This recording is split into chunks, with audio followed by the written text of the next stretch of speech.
Buddy Crab is still pissing, so we need to get into the roasting before they can get back to see their deck roast. I have it on good authority that they're in the bathroom right now, and we're going to need to get through this entire stream before they get back from the bathroom. So I'm going to need everybody to buckle the heck up and prepare, okay?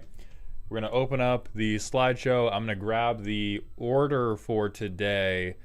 And then we will get into it as soon as our, God damn it, as soon as our first person is here.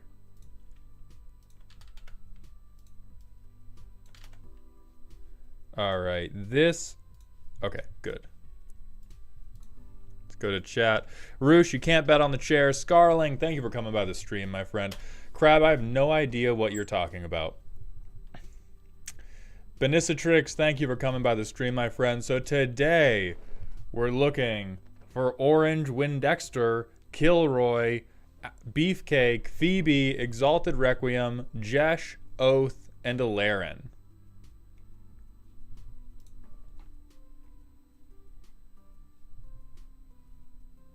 I posted the wrong list. I was like, Knox, why are you here? And then I realized I posted the completely wrong list. The list is actually DMC Beholder, who I know is here, Xelinor, Knox Skyfall, who I also know is here, the Mighty Roou, who I believe I saw, yes, Roosh, Dr. Crab, who I also know is here, Emperor Tromidlov, Drollmy, Rival Thoughts, and then Rukak. Jeffrey, thank you for coming by the stream, my friend. Ashes and Leaves, I have not tried out the Union Arena TCG, but I may have time soon. I'm very happy to inform you all that I only have 8 more hours of employment left. The final day at my job is tomorrow. And what better way to mark it than Inked My Pants resubscribing for the 44th month in a row. That is so much support that I will forgive their message, man, I love Simic, because man, I love you. Definition of a day one. Thank you very much for that generosity. Inked, welcome back to the dog home.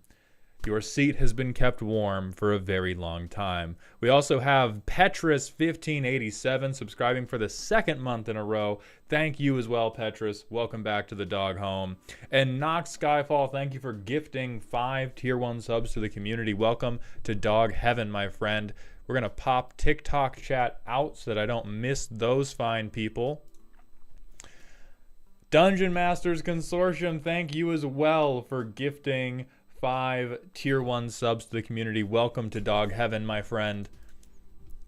And Dr. Drexia 808, thank you for the 100-bit cheer, my friend. Welcome to dog heaven. Pups up.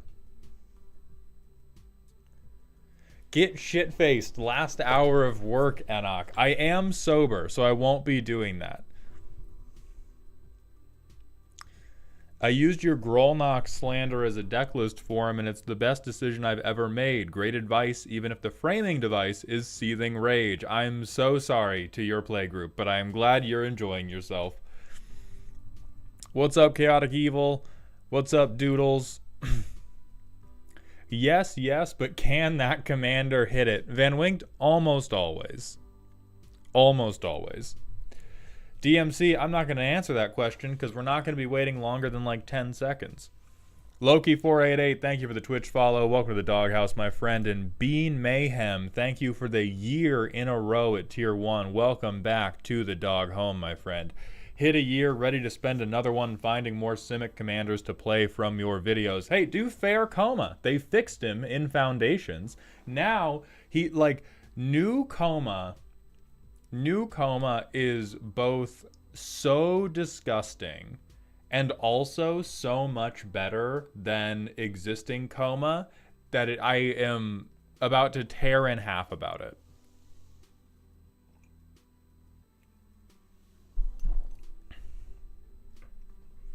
Is Maldhound always a sober friend? No, I've only been sober for a little over a year now. I'm about 14 months sober. Bring a wine glass full of sparkling cider. I might do that. My girlfriend and I are going out to dinner to celebrate me going full-time for content creation. And so I probably will bring a bottle of cider and pop bottles about it. I wish I could stay, but unfortunately I've got to go help some friends in the critically acclaimed MMORPG Final Fantasy XIV. Nice plug, Troper. I'm still not playing it. Noda, what's that rant request? We may have time for it, but we may have to just get into the roasting depending on what it was. Gun Free Zone. Play Nadu? Absolutely not. Van Winged, I think my only JJK hot take is that I think Inumaki sucks. I don't even think Inumaki sucks. I think that Gigi sucks for making Inumaki a fraud. I think they had so much more space to work with cursed speech than they did, and he on purpose made it terrible. Oh, I thought you'd find something. Hey, we'll do Inumaki sucking. Because this dude gets the power to tell anybody to do anything, and then they just do it. And within like 2 episodes, the mangaka was like, actually, this doesn't work on people. Actually, this only works on shitty curses. This only works on mid enemies that anybody could have killed with a fucking punch to begin with. And here's the thing, Talamar, I'm caught up. I've seen into the histories. Bro is downright okay. Inumaki stumbled so Yuta could fumble. Exactly. That's what I'm fucking saying. Sinriser, thank you for the Twitch follow. And Demad Hatter, thank you for the Twitch follow as well. Welcome to the doghouse, my friends. You can solo anybody as long as anybody is fucking fodder. Yeah, what's his best feat is inconveniencing the cursed spirit guy for about 10 seconds. Feat of the series is he made that guy, who by the end of the series is mid as fuck, he made that guy annoyed for 10 seconds. And then he's just like supporting the Dayquil and Hall's cough drop businesses by himself. Like that's his biggest achievement, is single-handedly supporting the revenue stream of Hall's. Shadowwalker 2591, thank you for the 10 months in a row at a tier 1 Twitch sub. Welcome to the dog home, my friend.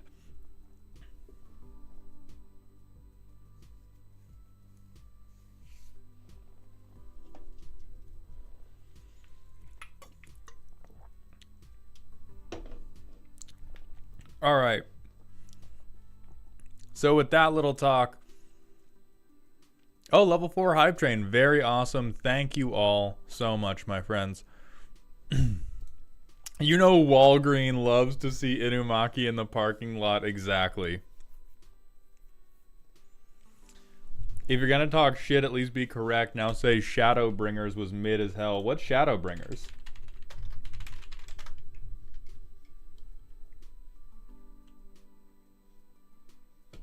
It looks like it's amazing, dude. 9.5 out of 10 on IGN. What are we talking about? 96 users liked this video game, dude. He's baiting you to say something incorrect. Ah, trying to break my streak, Talamar.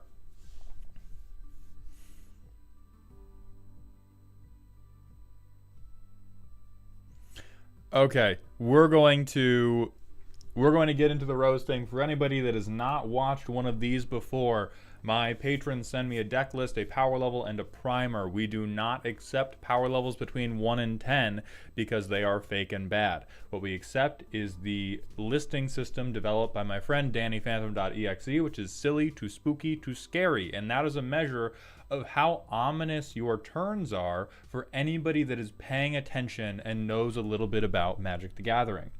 Your primer is what you think the deck does, how you think it feels, and that is the main thing I'm judging you against. If you send me a primer that says this is an ugly bastard deck for shitty, terrible, bad people, and then the deck is full of counter spells and stacks, I'm going to pat you on the head and tell you you're a good boy. But if you tell me the deck is cool and I see Rhystic Study, I'm going to get you. And that's not because I'm mean, it's because you're a liar and you deserve it if you lie.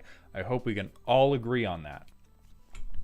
The Best Pigeon, thank you for the Prime sub. Welcome to the dog home, my friend. I appreciate those Bezos bucks.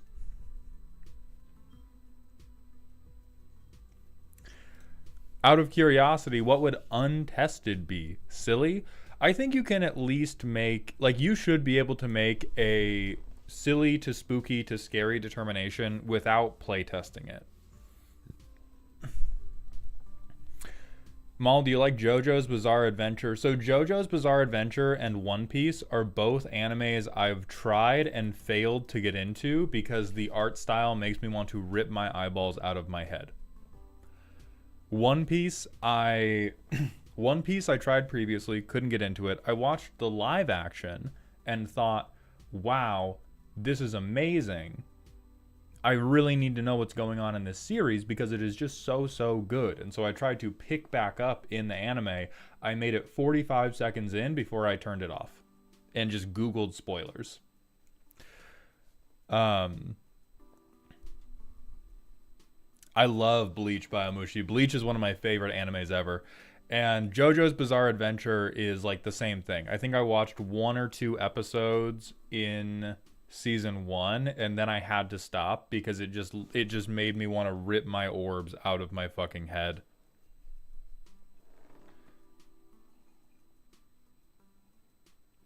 One Piece is getting a Kai treatment, so that might be the one to look at, Maul. But the thing is, like, One Piece, I've never even gotten to the point of worrying about the pacing issues. I hate One Piece because of how it visually looks. So when people say, oh, you should read it, oh, you know, wait for the Kai version to come out, you could make the pacing amazing. I'm not watching a 5-minute supercut of everything in One Piece. I will support the live actions until my dying breath, because the series as a whole is sick as fuck. The Kai version will fix the ugly animation. So let me put it to you this way. Is anybody who is suggesting that the Kai version will fix the animation, do you all think the animation is good now?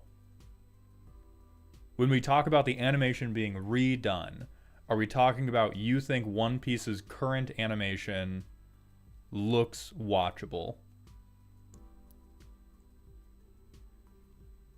Right, there's a difference between animation and art style. I hate the art style. I hate, like, the way he be drawing shit, I dislike. And that is a totally opinionated thing, because he's doing it well. He's doing his thing well. I'm going to let him or her, I don't know who the artist is, I'm going to let them work their angle, because they are working that angle well. The art style makes me want to pull my fucking brains out. Oh, it is a dude. Okay. I'm going to let him work his angle, because he's doing his thing. Altered Origin, thank you very much for the Twitch follow. Welcome to the Doghouse, my friend. And then Verity Vargas, we have a personal question from you, just to make DMC Beholder really fucking clench their fists about how long we're taking. Any advice for a first-time homeowner? I would be really overly aggressive about getting on top of things. I've owned a home for a short while. I resold it because I was moving again. But like, there's a reason there are so many memes out there in the zeitgeist about homeowners being really persnickety and annoying, and it's because so many problems are solved by just being overly aggressive about solving them as soon as you suspect them, rather than once they actually present as a problem. Zneifert's also correct, where if you aren't in an HOA, do your best to never join one. The home I owned was in an HOA, and they were relatively chill, but we always lived under threat that they could start being dickheads to us at any moment.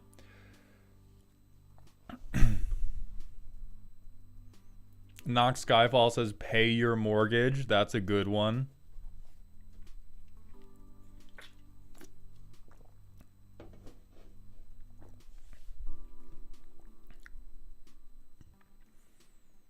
Good evening, Arya. Yeah, like, let me hold up.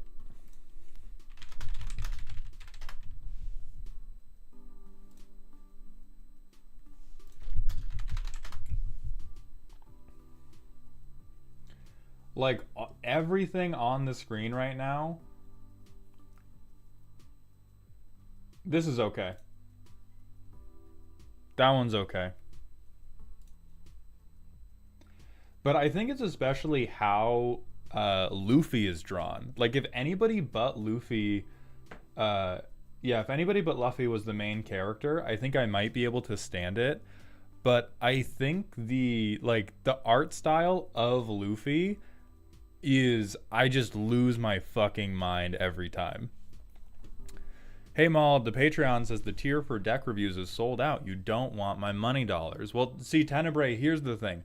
I do want your money dollars, but I also need to value my own time and how I'm splitting it with the other content that I make. Because here's the thing about these. The people that are buying them, they want them very much for their own decks. And when I go and I try to turn that into other content, people don't like it. People like it a little bit, but they don't like it enough to watch a whole lot of it. They like it enough to watch little bitty sprinklings of it. And I also don't get to flex a lot of the things I want to explore creatively. This is very much like improv crowd work, which is good for me to work on, but it's not my favorite thing to work on. And so if I uncap the deck roasts, I could make a lot of money. I could make a whole lot of money. But the channel would contort to being only about the deck roasts, and I would lose all of these people that are currently watching me for all these funny little gimmicks I do, and I really like all of the funny little gimmicks I do. So I keep it capped now, even though I could be making more money with it uncapped, because I want to be able to make anime content. I want to be able to make skits about Magic the Gathering. I want to be able to do the Commander roasts. I want to be able to stream, and I want to be able to stream games that aren't just Magic the Gathering. And if I just accepted everybody that wanted a deck roast or even deck help, didn't want me to be mean, but just wanted me to tell you how to make your deck better in a monotone voice, I legitimately would not do anything else. Are you the kind of guy who would like to have completely heterosexual sex with Zoro? Weirdly, that is hardly an insult. You use that word heterosexual. I don't think it means what you think it means. I'm not sure if you know what that word means. But no. I totally understand the man crush. No, he's cooking.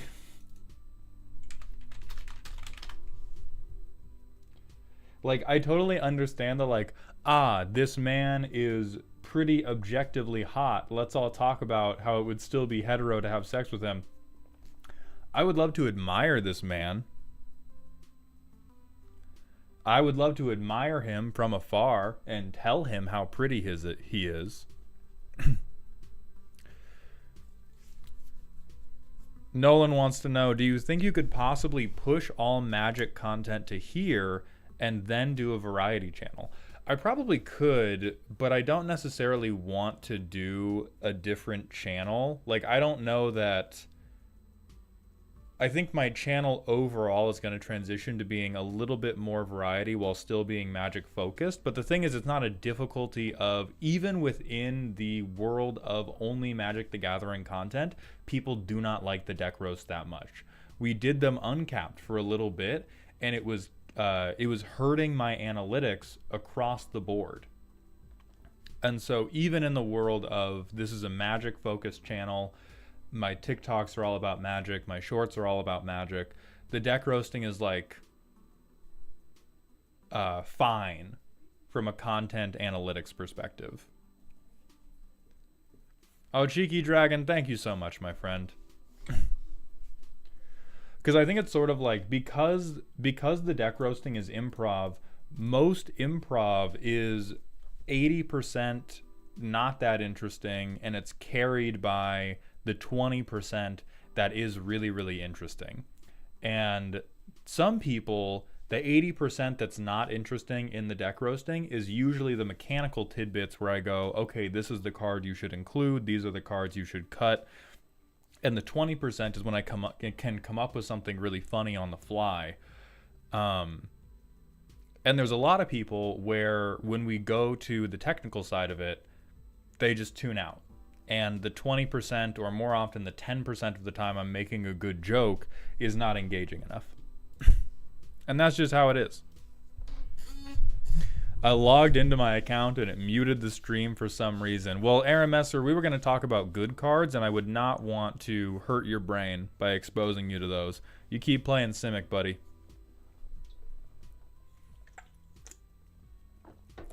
Mauled, any update on the 40K project? Yes, I have a call scheduled with Pleasant Kenobi, who's a big 40K gamer, to help get me into the world. That's also why we have not...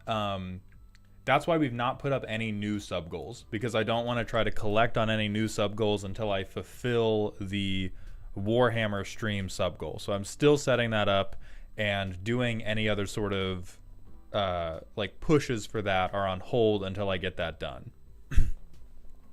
I have started playing Warhammer Space Marine, so we could do a stream where I just play through more of Space Marine, because I've only done like the tutorial mission.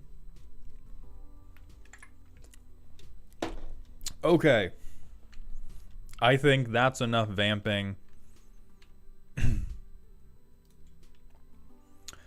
Well, thank you, BLCS.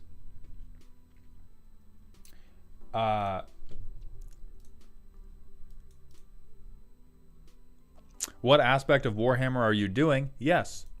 Lead Stomach, thank you for the 100-bit cheer. Welcome to Dog Heaven, my friend. Well, I really like these streams. No one else is as honest about land hate as you. Good. Together, we can cause deforestation at the local and hopefully global level. Oh, we do have a random smasher pass from Night Sea. Nope. Hey, no part of this. Hey, real quick, no part of this. I don't know if anybody says yes. I don't know what thing you think said you're saying yes about, but you're wrong, and you should feel bad. We have another one from Dr. Crab. Also, yes. This is, I mean, potentially you could, it's definitely not about the man, because it says harnessed snubhorn. I don't know if you think the harness carries, but you are wrong. I don't know if you want to make a joke about him being horny and you think that will make somebody like you more, but you're also wrong. Mauled, what if I wanted to fuck the crossbow? I'm going to call your parents. I'm going to find your mom's phone number, which I do have based on some banner ads I saw recently, and I'm going to text her about what you're saying on the internet. We're keeping that for... Bean, if you're here, clip that. We're going to be able to do something with that. DefCat can do something with that. Banner ads is out of pocket. I know, see, that's the 10% where I say something funny and then I'm like, grab it. Super trollers, hit me with that personal question. While you think of it, we're going to get going with DMC Beholder's Silly and Spooky deck. Mauled, I'm finally free of the burden of having too many good cards to pick from. I've been meaning to build this commander since he came out in OTJ, and I hadn't gotten around to it till recently. The commander made the deck simple because the card pool is limited. There are a couple good cards that make the deck function, but overall it's just a silly fun time. I've played the deck multiple times, and each time the game plays very differently, depending on the choices I make. I picked some of the best cards I could out of a mediocre pool, and I had a blast. I can do spell slinging, overrun, or kill with commander damage. I'm free. Free to choose. It's like if Morpheus offered me the red pill or the blue pill, and instead I chose the idiot pill. That is emphasis mine. Handy Andy, thank you so much.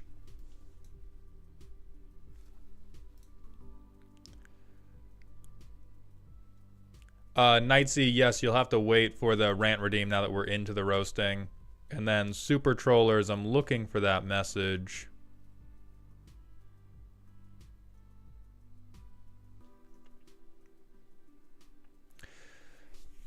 Tenebre, thank you for the 20 bits, my friend. I think you could throw up a little warning in the YouTube shorts or something when you open the Patreon back up. Tenebre, I would say join the Discord. If there's ever going to be really big changes about how the Patreon works, or if we're going to raise the cap or anything like that, then I would definitely make an announcement through the Discord.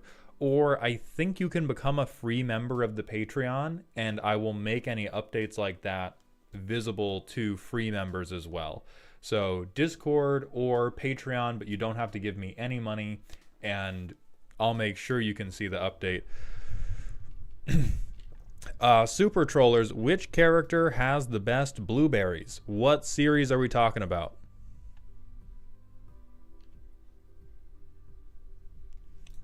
Okay, so we're talking about Riku of the Many Paths. So whenever you cast a modal spell, you get a benefit depending on how many times you chose a mode. You can either exile, you can impulse draw, you can put a counter on Riku, or you can make a shitty little bird. Bateman, what is happening, my man? Aramesor, Ijomi, Lead Stomach, thank you for the follows. Welcome to the doghouse, my friend. Am I going to be here for 200k followers? Maybe. I don't know what we're at right now. Anyway, Riku of the Many Paths. So we have choice discounts. These all make sense. Pretty much all of the choice cards are instants and sorceries, and they are all very bad. So this is basically ramp. Choice enablers is the best secret lair choice I've seen out of anybody. Kamui, thank you for the Twitch follow. Welcome to the doghouse, my friend.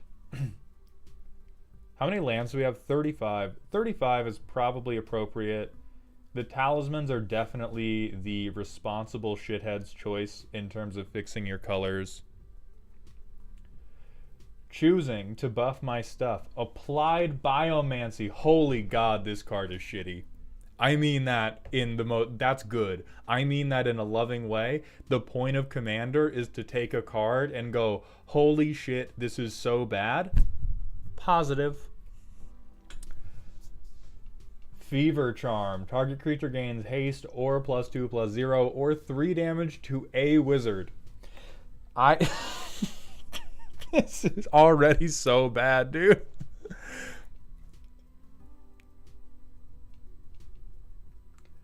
Okay, Inscription of Abundance. Actually playable. Our first actually playable card.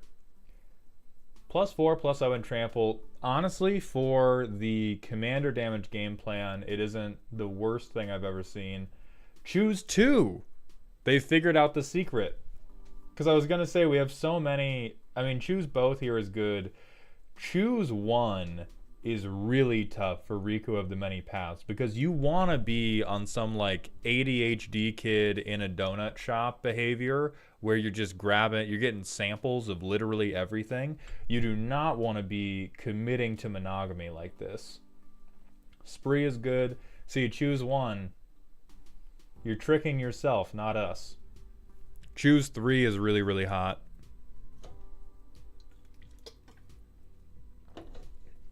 Okay, more choose 1. Little guy making. Okay. These are all... sure. I was about to say these are all the best versions of these cards, and then I saw Return from the fucking Wilds.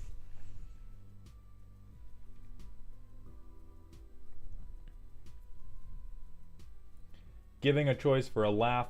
See, this choose 1 is good enough. Draw 3 or tutor something is fucking ridiculous. Choose 1. Phase out an artifact, mill 4, or... This? Okay, I only like this because you can totally fuck the green player. Because you can turn forests into islands and you can just skip the green player's turn. I fuck with this heavy only for that last effect. Phasing out an artifact, who cares? Milling 4, who cares? All of your... Tell the monocolor player to kick fucking rocks. Immaculate. Shifting Grift is very funny. Okay, you can choose both. Anything that lets you choose more than one, I'm down with. Anything that's choose one, I want the one to be like pretty good.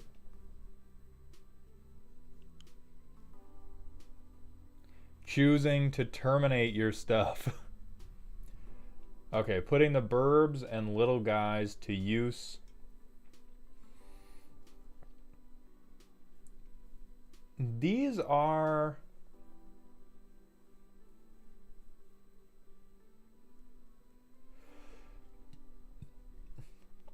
I think this might be the first place where I feel like you are having, you're being a little bit wasteful here, even in the context of, oh, all these cards are shitty, endearing.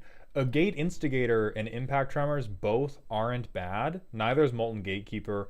But if you are not consistently leaning into, I'm going to do the token thing every deck, I think those are ones where it's like, these are synergy pieces that like a lot of commitment. These are not synergy pieces that get very much done if you are not, you know, getting down on one knee and buying a house together. And so I would question, like, I think if we can find anything on the level of Vision Charm would be more enjoyable than these guys, because these guys are just like, ah, fuck, it's useful. Garscow, thank you for the Twitch follow. Welcome to the doghouse, my friend. Putting the burbs to use. Yeah, like, this is okay. I also think you are pretending to be a Storm deck. The Teemier nonsense combo pieces. Yeah, here we go. Yeah, again with Sorcerer class. Okay, I need to go to the playtest because I need to know how much you are lying to me about, oh, this might be a fucking Storm deck. Hold on. I still think you're lying a little bit. True Storm decks typically want to be like just on 1 and 2. But let's see. Okay, 1 land, keepable. We have Trickery Charm. We're going to get an island. What could be wrong here? Okay, but we Trickery Charm. We look at the top 4. That's what I'm fucking talking about. This goes down here. That goes third. That goes here. That goes here.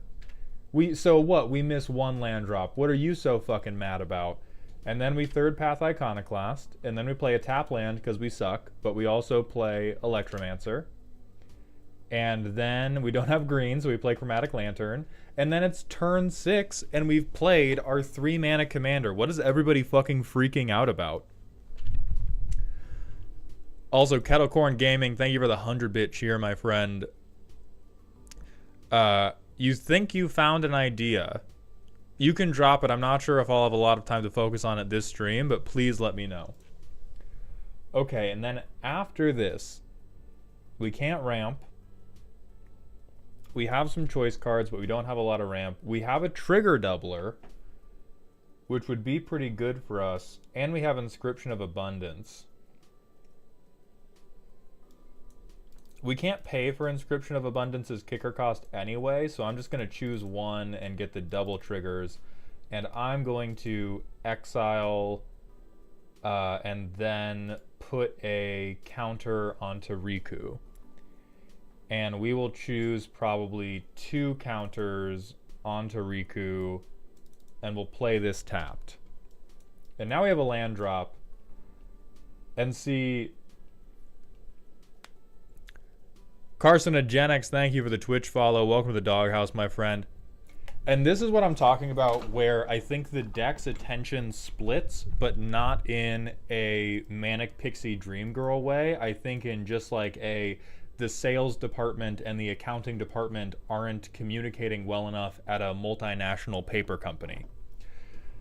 Because we have Molten Gatekeeper and we have Balmor, and these only really matter if we get a pretty big board happening. I mean, let's see, like, Perfect World, how well does this go? This guy doesn't work with Harmonic Prodigy, so we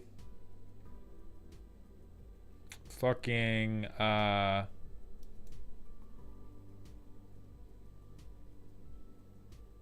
so we sublime a... What's happening? Oh god. Oh, why are we freezing? Okay.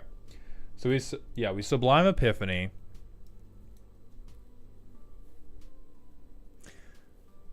And we probably copy the harmonic prodigy. And we choose 4 because we don't have a spell to counter. Or I guess we could assume we can wait till somebody casts anything, and then we say, I'm so sorry, my child, it had to be like this. And we get 5 triggers doubled to 10. If we choose birds every time, then we get 10 birds and we get 1 monk, so that's 11 damage with probably the best spell in our deck. And then next turn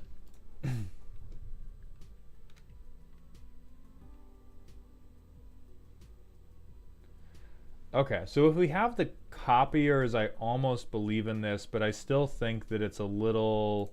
Let's restart and see what happens if you don't get mana screwed.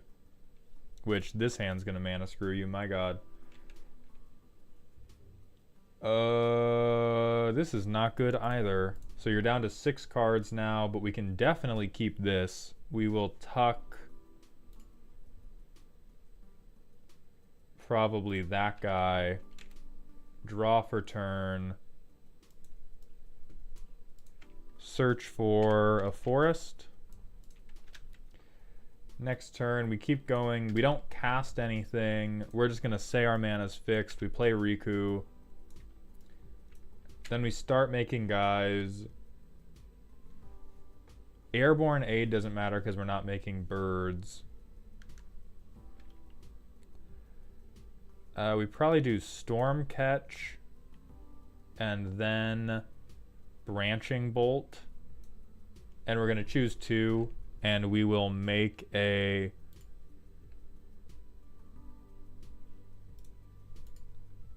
Make a bird, exile top. Oh, whoops. Is it end of turn? No, end of next turn. That's way better. And then we probably Enduring Vitality. We cast this. We're making drakes the whole time. And we just Hull Breach anything. And we make another bird. So we're at 2 bird. And then we Jessica's Will, and then we win the game. I think you like birds way more than you told us. Based on the two playtests that we did do, it really seems like all of the support in this deck is support that is directed to, I'm going to cast a shitload of birds.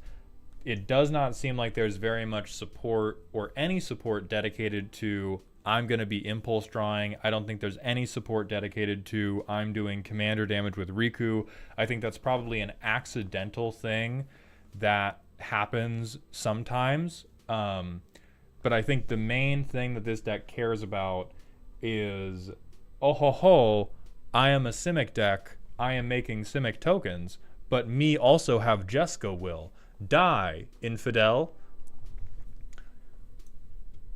And so I think we're going to rename... The Impulse Draw strat combines when the birds can tap for mana. Dungeon Master, DMC, every lie you tell is only hurting you. Next level tabletop, no, the appropriate venues for commander roasts are YouTube comments and TikTok comments. But thank you very much for asking. Like when I talk about support for the Impulse Draw, I'm talking about things like Unstable Amulet. I'm talking about things that, like cards you would have in the deck that gave a shit about casting things from exile.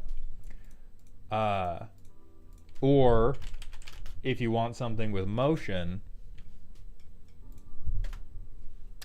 Flaming Tyrannosaurus, for sure. So truly, I think the deck, I think spiritually this deck should be renamed to Bird is the motherfucking word, because all we care about is birds. So with that in mind, I think you can keep Impact Tremors, and I think you can keep a Gate Instigator, and you can keep all the things that care about ETBs, because you clearly have a favorite. There are many paths, and there's one that you walk every single day, and there's one that you walk every other week, and there's one that you've never walked in your entire fucking life.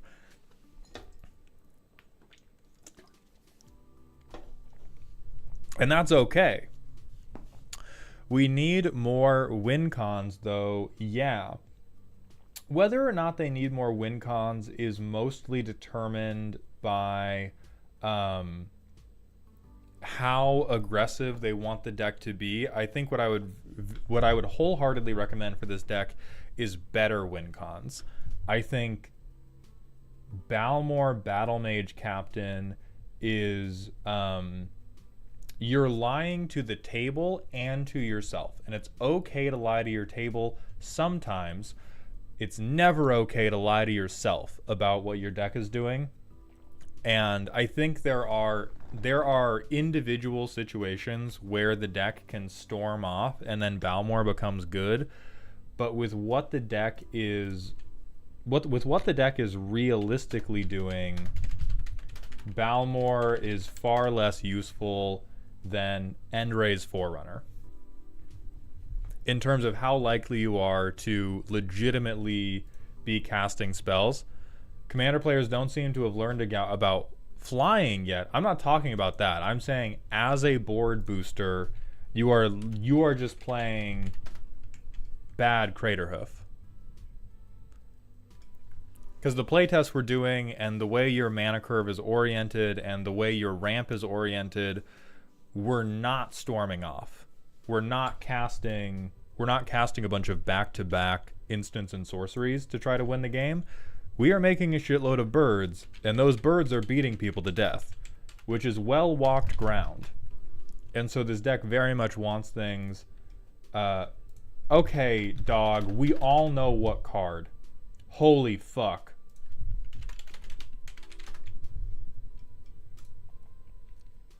Like Beastmaster Ascension would be really hot for you, as Shadow Walker predicted, because the birds becoming 6/6s is infinitely better. Like, I'm going to ask you this, and I don't want you to say it in chat because I want to stop your nose from growing any further than it already has. But tell yourself, how many times have I cast 6 or more instants or sorceries in one turn when I had Balmor out and I had a haste enabler to make all my birds swing? And again, keep it to yourself, because we want to limit the number of lies you have. And you've already told a lot. But in terms of... See, again, I'm going to redact that for you.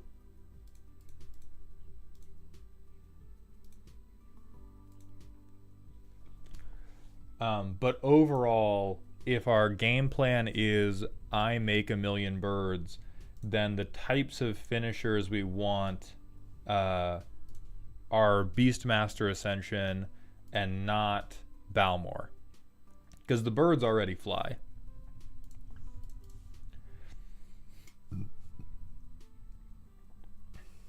And then Flood Caller, I will tentatively accept as... No, actually, no, I won't.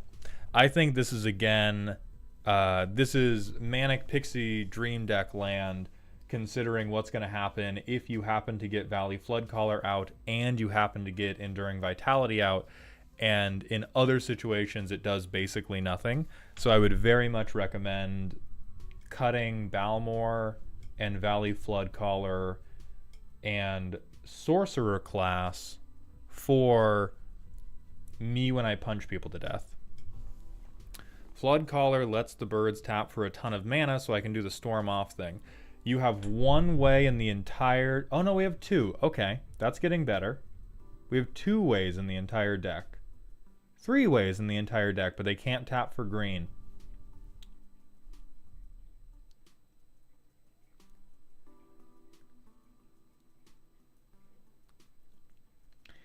If you really want to do that, I would really recommend getting some fucking wheels up in this bitch.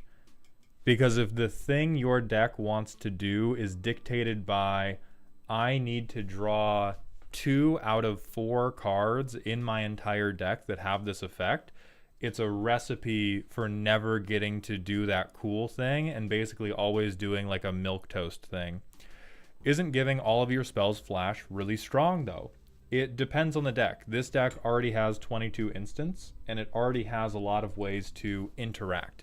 Giving all of your spells flash is really, really strong at the CEDH level, or at the like high power commander table level, where you're often having stack battles. But at the casual table, a lot of things are happening at sorcery speed, and giving everything flash is not nearly as important.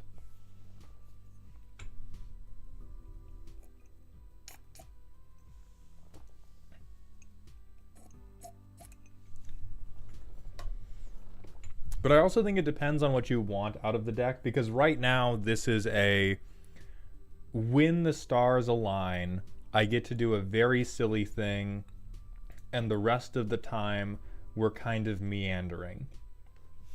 Like here, let's see what happens with this playtest where we have Sorcerer class immediately.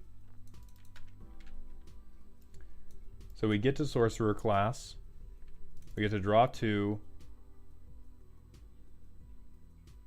We have enough. No, we want the artifact. Fuck the board wipe. Fuck that land.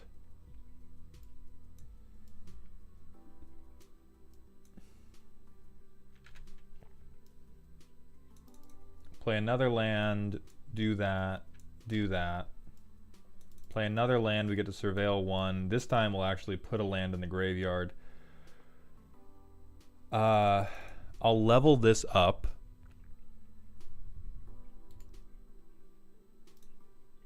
So it's on level 2 now. And then I'll cast this for its morph cost. And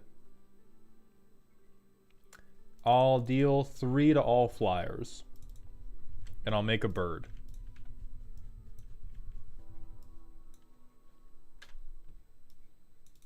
We just scry 1. That'll go to the bottom of our library. And then, let's see, we have a ton of mana. So I'll use a bird and this guy.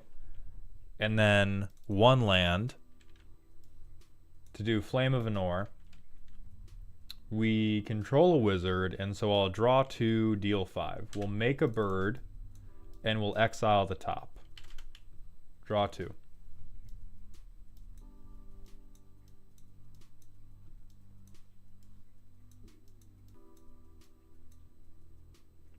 Okay. And then it's turn 7. We can, we'll do this. We'll Fever Charm. We'll make a bird. We'll make an elemental. And I'm going to keep the Summoning Sick pile over here. We'll drop this.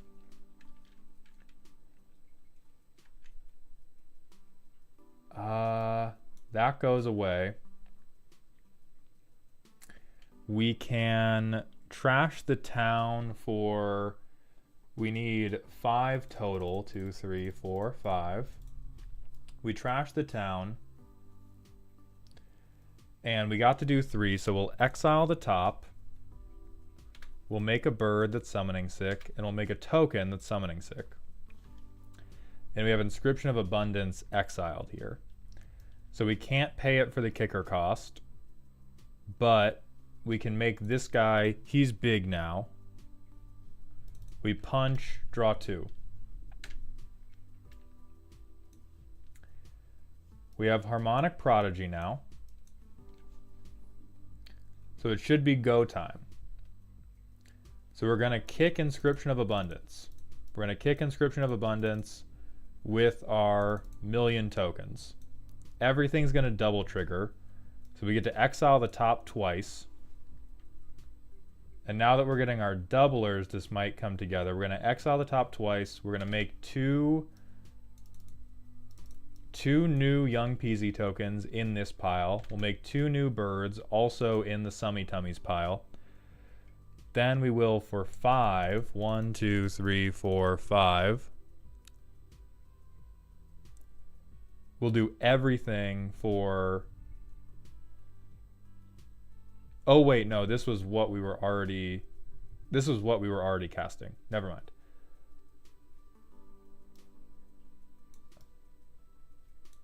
Oh god, I've forgotten where we were.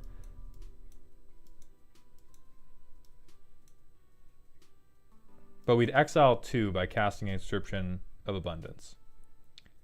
So now we get to choose 2. So we're gonna pick bird, and then exile. And now the turn is over. And we have... Now we have... Oh, this is what we exiled with Inscription of Abundance. So we don't even get to do Return from the Wilds, because Veyran, Voice of Duality, and Third Path Iconoclast are what we would cast out of here, and neither of these are modal. And so the point we've ended up at is the deck is really, really bad at storming off because you do not have reliable ways to keep feeding the hopper. What you do have is you have a million motherfuckers. You have a million motherfuckers to kill people with. And so I think if you want to believe in the storm, like our storm count got up to like 3. When we have, it would legitimately be difficult to get a better setup than this. We had an extra token maker. We had a thing that let us tap for mana. We had a token doubler. Nobody interacted with us at any point, and we were still missing a piece of needing haste on our new creatures and needing a way to turn those new creatures into continual food for the storm turn. And so if you want to do... like, if you want me to believe... How many times did we use the exile mode on Riku? Mark, we used it, I think, almost any time we had more than one option, we used it every time. And I think we used it at least once when it was our only option. And so I think this is like...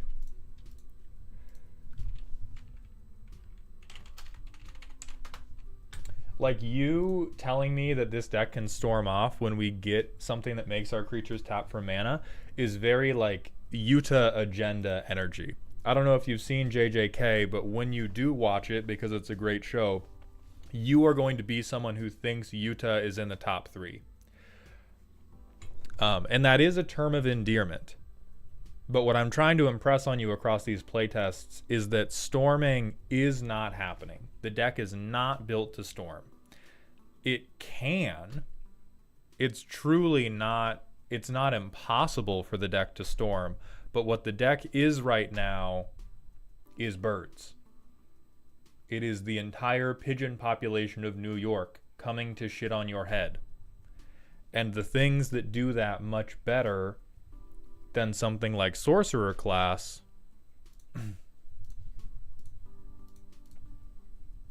is like Beastmaster Ascension. I'm not trying to make the deck wicked, TBH. Well, there's wicked and then there's distracted. there's a wicked and then there's like I'm lost in Walmart.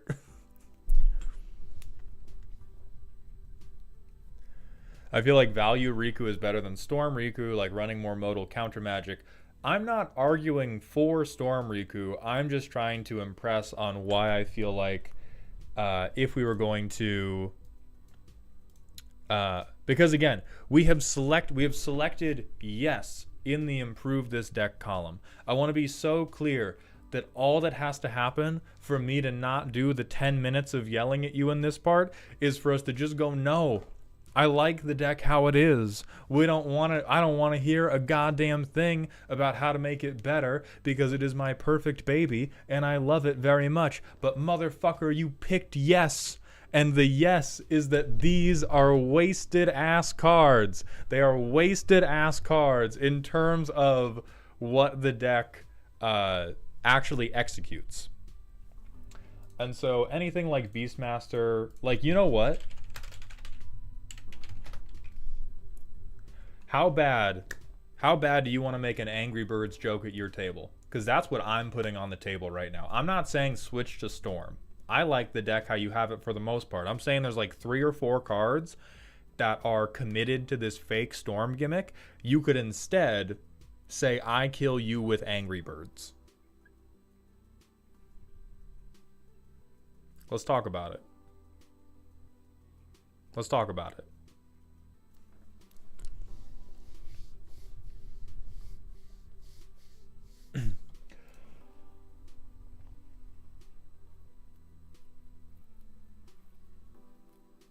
Like, I even think them, like them tapping for mana is okay. I don't think Enduring Vitality or Jaheira need to go out, but I really just think it's Balmor, Valley Floodcaller, and Sorcerer class that are not doing you any favors, because those are the ones that are specifically dedicated to, I'm going to cast 1 billion instants and sorceries on my turn, versus I'm going to get value out of doing the things my commander is doing. Kilala, what's up? Lexicon, thank you very much for the kind words, my friend. So let's put you on the...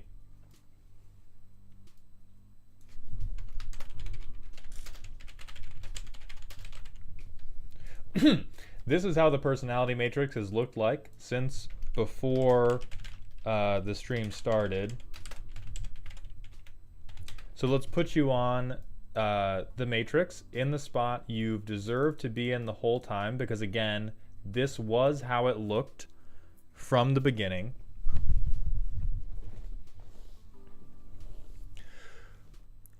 But that is my final recommendation, is I would make an Angry Birds joke. I would make a bird up joke. And otherwise, I really like all of the modal spells you picked. Vision Charm in particular is my favorite. And I think your other stuff in favorite choice is also very good. But yeah, I think you're a little bit optimistic about one of these 3 paths. I think like the exile the top card of your library is a good tool, but the idea that it's ending in I storm off with birds is kind of like that one tie-dye t-shirt that you don't want to throw out because it has really positive memories of your time at summer camp, but you haven't worn it in like 18 years, and now you're moving for the 3rd time, and every time you move you hang on to it because you're like, this time I'm gonna relive it, and you never do. And let's just move on to pecking people's eyes out with 10-10 birds. Lead Stomach, thank you for the 100-bit cheer, my friend. Welcome to Dog Heaven. Bird Up, welcome back to the worst show on television. Hell yeah. Brian, it's not always every Thursday, but we do it every week. Okay, with that, we're going to move on to Xelinor's deck.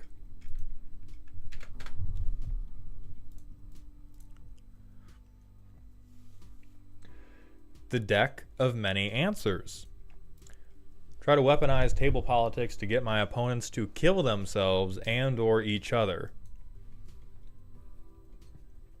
Okay, so when Donna takes damage, hit opponent.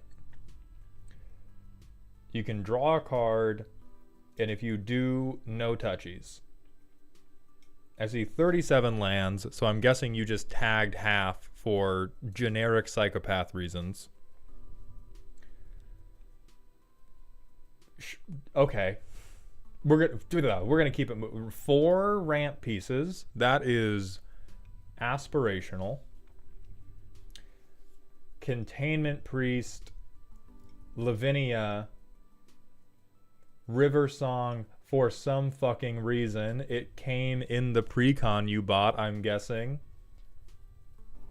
Artifact Destruction, Goad, Group Hug, recursion for what I'm assuming are counter spells. This deck just seems like Jeskai. I didn't have the courage to block your phone number myself, and so I'm gonna make you do it. Copy, flashback, 4 counter spells. Gisela, me when I steal your spells. Stuffy oh my fucking god, dude. Oh my fucking god, dude. This is not politics. This is not politics. This is you doing heinous bullshit that should get you killed on sight at literally any table, and I'm presuming the only way you get away with calling it politics is because you let everybody else draw cards and then they are legally obligated to not hit you. Like, it's not political. You're a dealer. Okay? My favorite political candidate is not my local heroin slinger, which is what you are, because no, I would not be able to resist it either. So I wouldn't be attacking you, but I would be grumbling at you as I drew my fucking card.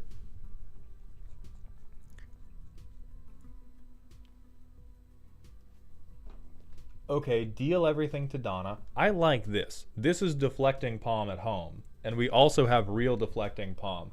And then we have Mana Drain and Fierce Guardianship. And this is the deck of somebody that did not want to play Magic.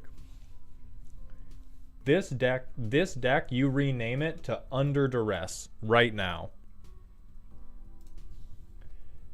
Let me see how you playtest. Maze of Ith, good. Good. I hope you mana screw every day for the rest of your life. Let's play this dumbass Soul Ring.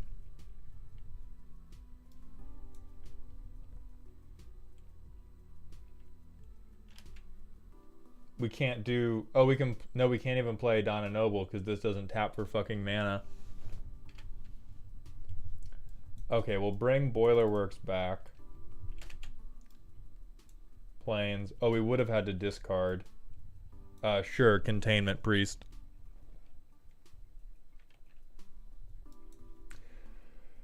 Turn 5, second Doctor, so that maybe people don't hit us. And then... Yeah, fuck it. We're bad people. We're bad people. I'll just board wipe. Then we'll play a mountain. And then...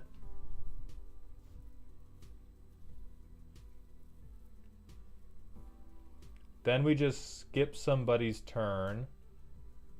Yeah, we just skip somebody else's turn because we hate them. And then we play that. And so we just... The whole deck is we just skip one person's turn every round.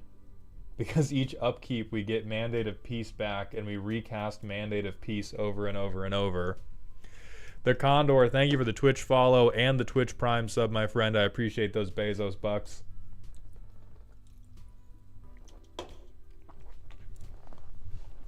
Okay, so the thing is, the deck conclusively lacks any type of proactive game plan. This is like the D&D character that tries way too hard to be Deadpool, and I know that, and I know that well because I've been there. You're trying so hard just to fuck with everybody else's bits that you don't actually have any of your own. All of your bits are reactive and meant to just inconvenience or upset everybody around you. And the thing about those is that you don't get to be mad when they stab you 30 times in the Hall of Government. I want to be very clear about that. When they stab you 30 times in the Hall of Government, you don't get to say et tu brute, you get to say, yeah, fair. Yeah, fair. You play this deck against me one time, it is not going to be a politics deck, it is going to be a political prisoner deck. You are going to be a political casualty. You bring this heinous shit against me. I do like Aura Thief. Enchantment players don't deserve anything they own.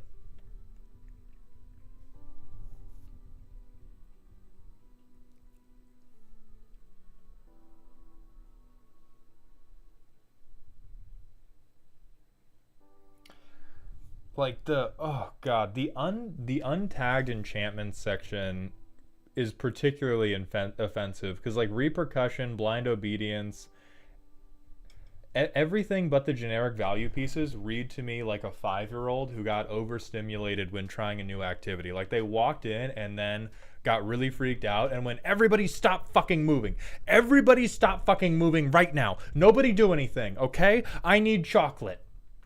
And they did it in that voice because that's how 5-year-olds talk. Inhuman Anthropoid, thank you for the Twitch Prime sub. Welcome to the dog home, my friend. This is funny. This is fucking hilarious. The theft, for me, almost saves the deck because I think theft is always very funny.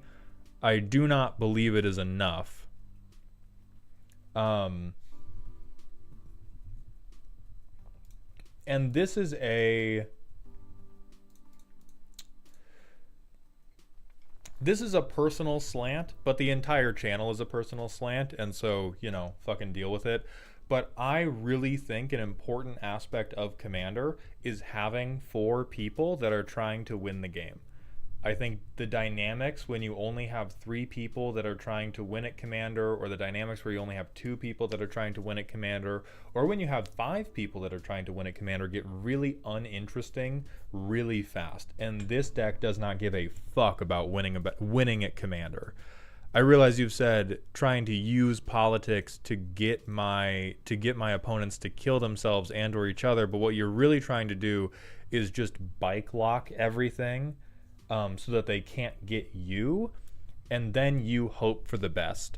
A really important thing about playing Control is if you want people to not hate you on a spiritual level, is you should be playing Control because you have a thing you want to do, but it takes time. Playing, like, if you think that Control decks just don't want to do anything, that is a caricature of Control that is only true for people who aren't playing it seriously. Any serious Control deck made by a real hater, they have something that they want to happen that is going to guarantee them the win, but it is like slow or needs a lot of protection, etc., etc. This deck is just like, I move everything in your office 5 inches to the left every morning until you scream at me. Like, you are Jim Halpert bothering Dwight, but without any backing music, is what is happening on this deck. Because we don't have inevitability.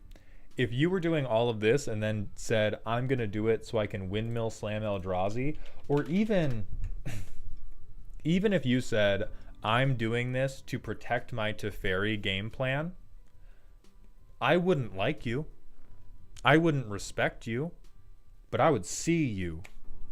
I would recognize the vision, and we could work together on that vision and getting anybody to text you back. But as it stands,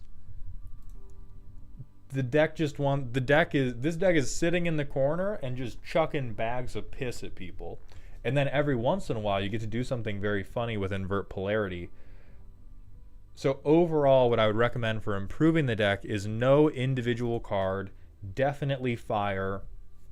I would pick a more active gimmick to make things happen.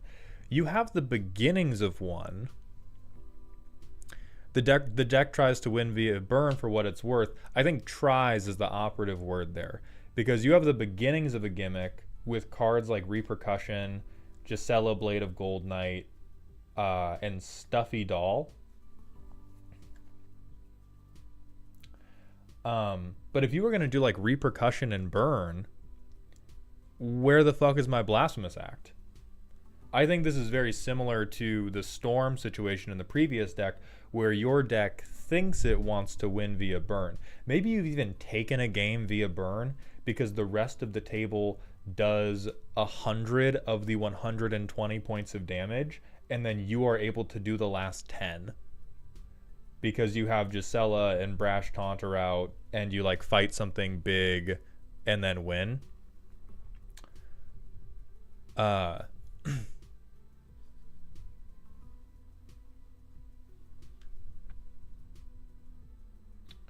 Oh, the sorceries were further down. Okay.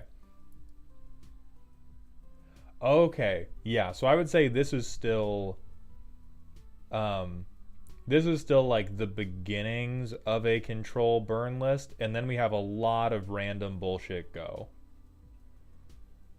And so I would really highly recommend focusing more on the proactive game plan than just this stacks game plan. Um, or if you were going to do stacks, you should be more all in on people not being able to attack you. Like we have a lot of cards that are just dedicated towards generally being problematic but not in a proactive way, and then we have like 10 cards that are driving your deck's game plan forward, and even for control that is not nearly enough, and the control pieces that you do have are probably insufficient to stop people from murdering you in a good way and also cut Rhystic Study. Is that Thought Vessel in card advantage?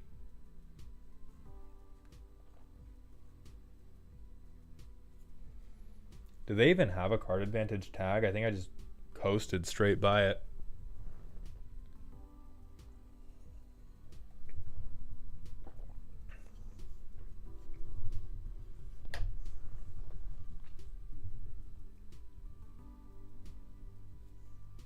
No, it's in ramp. Okay, yeah. It's just in ramp.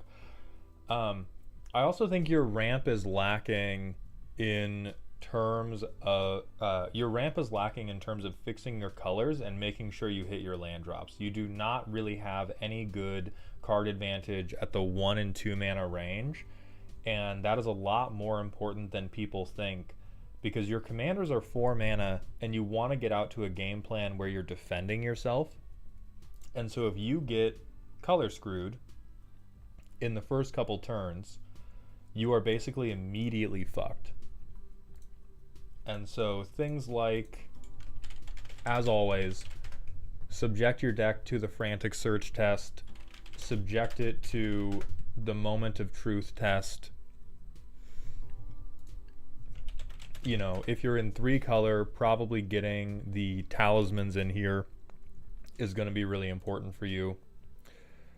But that would be my main recommendation. Is right now this deck tries to exist outside the plot and generally fuck with people, and I would insert yourself more deeply into the story, because Lord knows Mimic Vat isn't doing fuck all for you.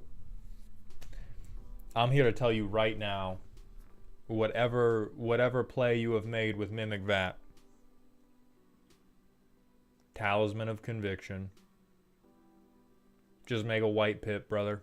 Look at me in my eyes. Look at me in my eyes, brother. Talisman of Conviction. Yesterday. Okay?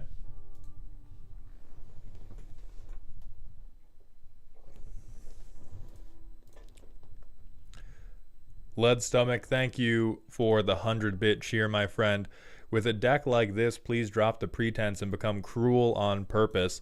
Yeah, like the other direction to go is you become like God's favorite control player, and you dedicate to being a full asshole, and then your win con is Jin-Gitaxi's Core Augur, and you're just buying time until you can resolve him, and then you like combo off.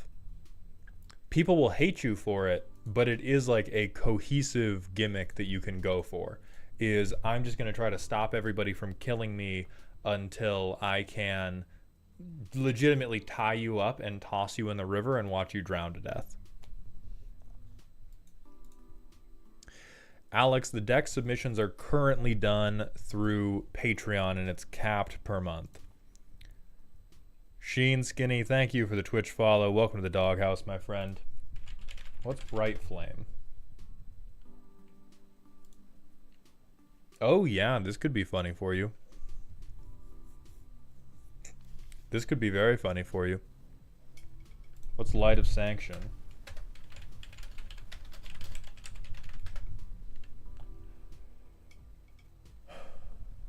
This would be okay. I wouldn't believe in this one until we had a lot more cards that were trying to drive forward the repercussion game plan. You also straight up probably want wheels because your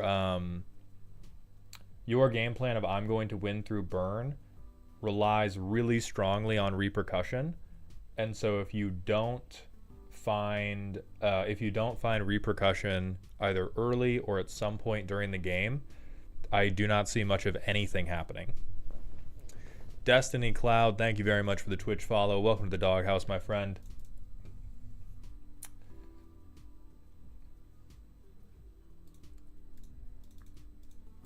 Xelinor, we're going to put you here.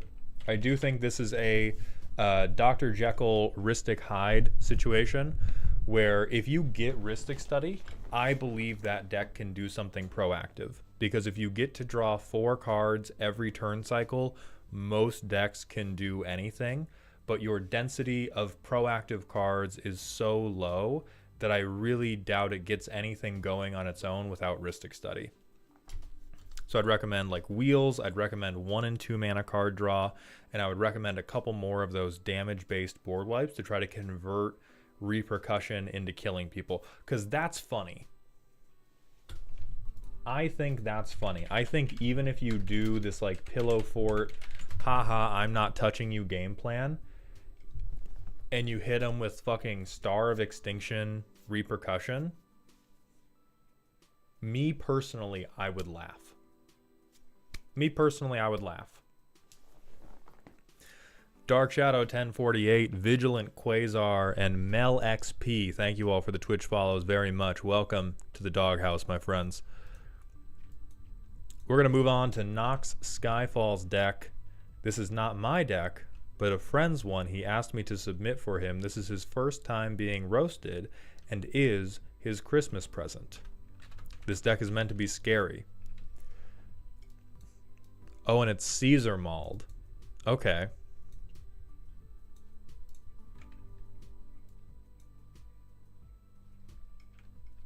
Let me drink some water. Get my British accent ready.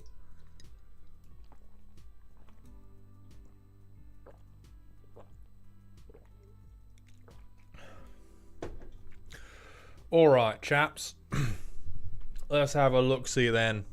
I can't wait. I can't wait for every viewer to nip on out of here once they hear this bum gully accent over here.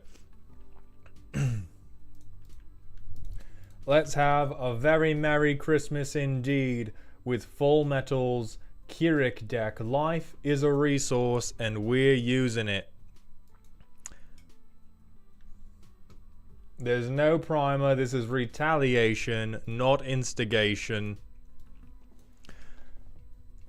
Keurig, okay, so he has life link. He's a 2/2, and for each skull in a cost, we can do 2 life instead of give any dome. What do you mean? Oh, this is British. This is British. Untagged artifacts. So we're searching for a land. We've got the Tims. Why is the piss laser in the deck? Why is the piss laser and the chamber pot right next to each other? And why the fuck do we have Alhammaret's Archive? This is already too much life gain. We're not using it, we're hoarding it. It's at least very strong life gain. I'm sure it makes the lifelink quite a show. Blood Celebrant, sure. Blood Artist, everybody loves a casual Bowmasters. Marauding Blight Priest. Whenever you gain life, each opponent loses 1 life. Dog, you gotta look at me. Dog, you gotta look at me right now, okay? I can put up with gimmicks that are bad. I can put up with cards that are bad. But you gotta fucking pick one. You can pick a bad gimmick and then pick the best cards for that gimmick, and then the card quality doesn't matter. Or if you say my deck is just going to be good and here's some pet cards, you know what? Even I can live with that, but we got to do something. We gotta do something more than I'm gonna do mono white life gain, but I don't see colors because I believe in MLK's dream, and then also lose one life. What the fuck are we talking about? Huh?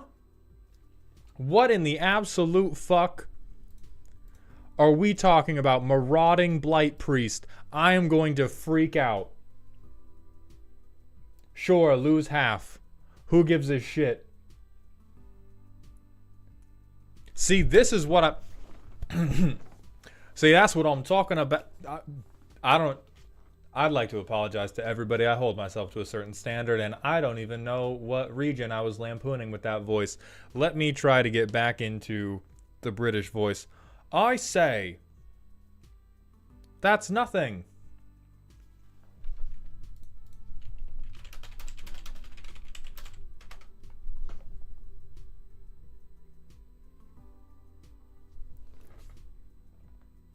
Yo, they dropped the hard R? That's crazy.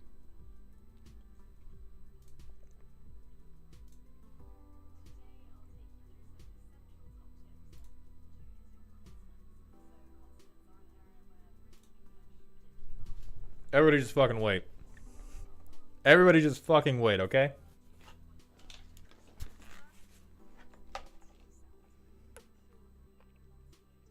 Tuh.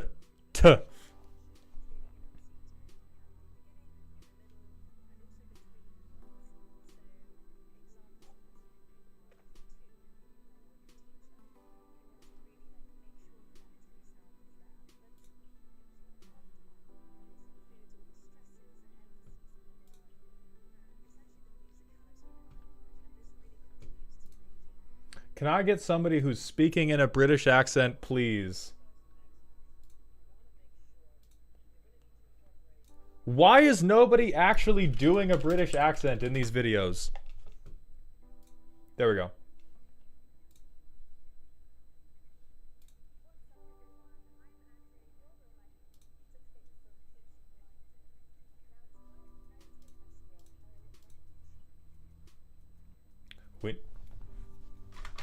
We got it. I wouldn't know what to do.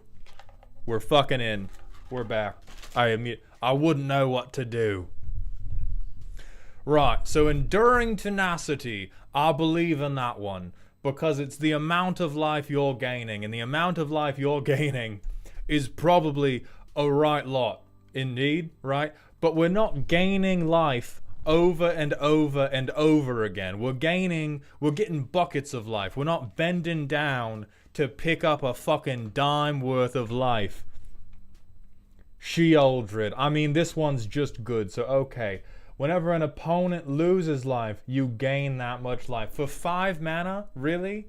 $33 and 5 mana. This is what we're spending our bloody money on. This is what we're spending our bloody money on. You bag of shite. Vito, alright. I believe in him as well. Oh, and it's another No Reason Infinite. Oh, and good Father, so that you can fail to convert and deck yourself. I'm so happy for you. Everybody loses half their life. If you gained life, you can pay X.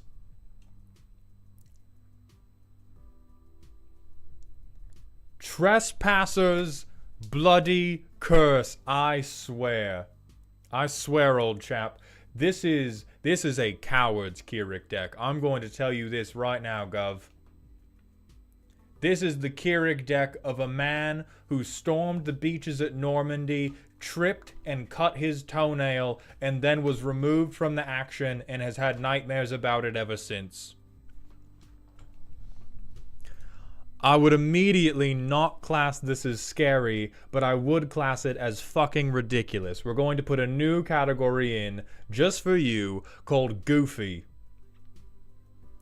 $1,000 to get a hyuk out of the table and fucking die.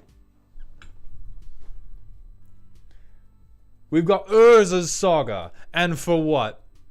And for what do we have Urza's Saga? For your soul ring? so that you can expedition map Urborg? You make me sick. What's this playtest? Hide in the corner. Wait till we can ramp out Velgavith. Fuck it. Bojuka Bog turn 1, because that's how I do. We could have played that. Or well, I'll get Urza's Saga out. Turn 4.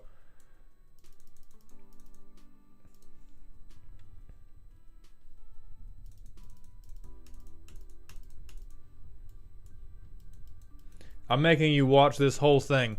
The amount of pain you've put me through, that's the amount of pain we're putting you through. Look at it. Look at the library counter. Look at all these playable cards we're never going to fucking witness.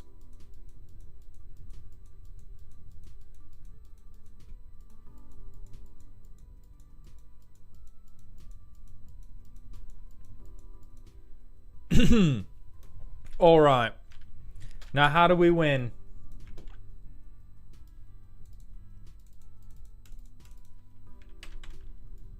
Interesting. Oh good, we have fucking Sangromancer. Oh, I'm so chuffed. Thank God. Thank God we can gain a little bit more life to not spend on anything worth a singular goddamn.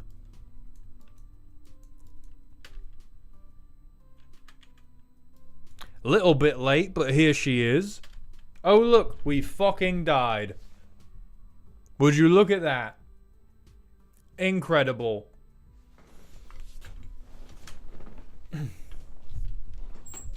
Oh, and we've managed to non-bow ourselves with Sangromancer Valgavoth.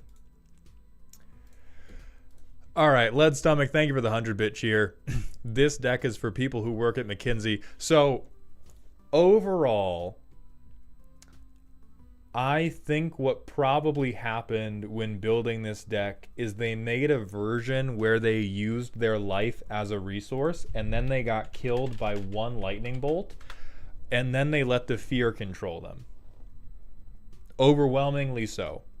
We made a good deck and then we got beaten by lightning bolt once and now we have Courage the Cowardly Life Gain Keurig deck.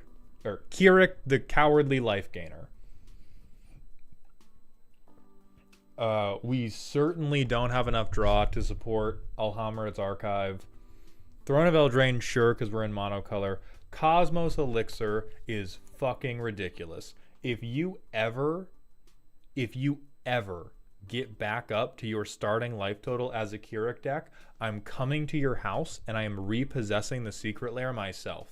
And we are going to burn it in the fires of Mount Doom because you have betrayed it. And then even if we want a life gain benefit, something like Enduring Tenacity is going to be a lot better because we do not have that many ways to gain life. We have hopefully one really powerful source of life gain, but if we're going to have one really powerful source of life gain, that can translate into something like Aetherflux. It can translate into something like Enduring Tenacity. It does not translate well into something like Marauding Blight Priest, where they want you to be gaining one life over and over and over and over and over.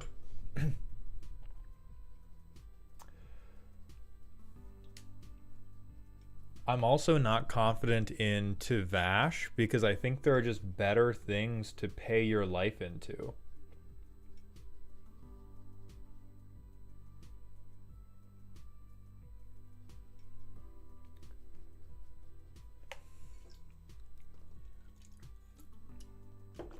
Font of Agonies makes sense.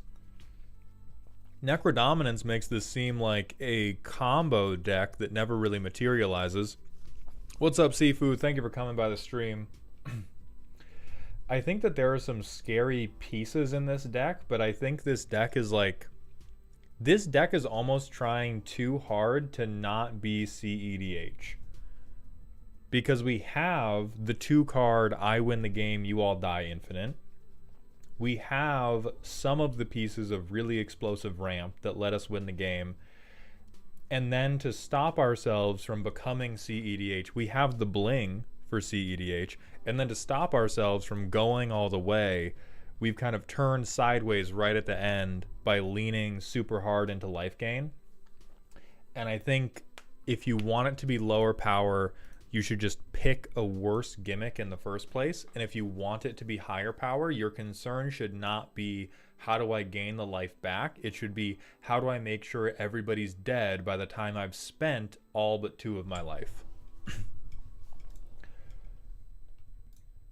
So for the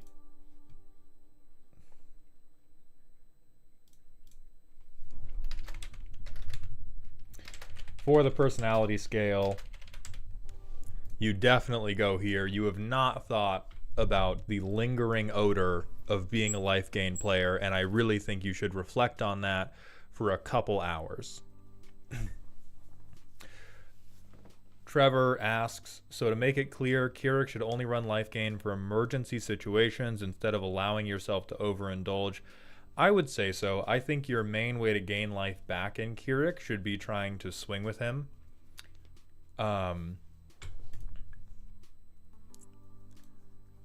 It doesn't need to only be swinging with him, but it should either be swinging with him or maybe like the like an effect that says when somebody else loses life, you gain that much life. That's really, really powerful in Commander. So Bloodthirsty Conqueror is actually probably a good enough overall effect. Like maybe this is the one you keep and we dump all of this other life gainy bullshit. So with that, we're going to move on to the Mighty Roush's deck. And we may need to... I may need to end the stream early today because I can feel my voice going. And if I fuck my throat, then all the streams forever are going to get screwed. So let me drink some water, see if I can improve the situation.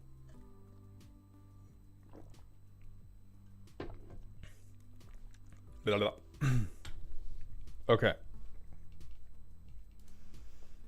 Let's move on to the Mighty Roou.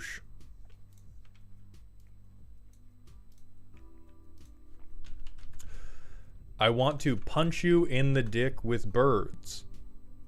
Dungeon Masters Consortium, I think Rooush stole your deck. The Birds of War. The goal is really simple. Play birds, hit people really hard, establish a board of innocuous shitters that basically have no text for 5 to 8 turns, then cast my big stupid idiot for $1 billion or whatever to functionally overrun my opponents. People are super ignorant about playing flyers or reach, so I get away with it a lot. Not everything is birds, but the ones that aren't make birds or support flying. I'm aware there's better commanders, but this one is by far the funniest, and therefore no commander changes are welcome. Bloodstomach, thank you for the 200-bit cheer. Please take care of yourself, Mauled. You are a national treasure. Well, I appreciate that. Mauled, you can't say fuck my throat on stream. It's bad for clipping. Or is it good? Or is it good for the OnlyFans drop? All right. So Kangi, 4 mana, but we can play Kicker 2X. Gee, that is fucking expensive. Hello? When it comes into play, if you pay the kicker cost, put that many feather counters on it. All birds get +1/+1 for each feather counter. Ooh. Okay, yeah, that could get out of hand pretty quickly. So I cast my... So you have Racist Craterhoof and my illiterate friends. That's the deck title. It's not the Birds of War. It's Racist Craterhoof and my friends who can't read the flying keyword. Which is much better. So we have a Pumpable Anthem. Mirror Bird. This is just a Predator drone. It's a chromed out bird, so it's just a Predator drone. 2 + X, not 2 to the X, Artie. Target Falcon gains banding. I both hate you and love you for that. White Bread, thank you for the 5 gifted community subs. Welcome to Dog Heaven, my friend. Defensive tactics. Phase out, a little bit of removal. Holy shit, the flavor counterspell. Everybody golf clap. Everybody golf clap. The motherfucker got an on-theme counterspell.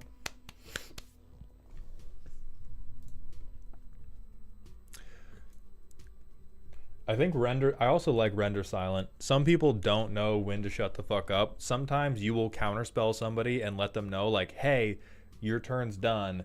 And they'll be like, oh, I untap my permanence and I keep taking my turn and I'm going to cast another creature. Nah, dude. Stop. You had your chance. You cast a spell.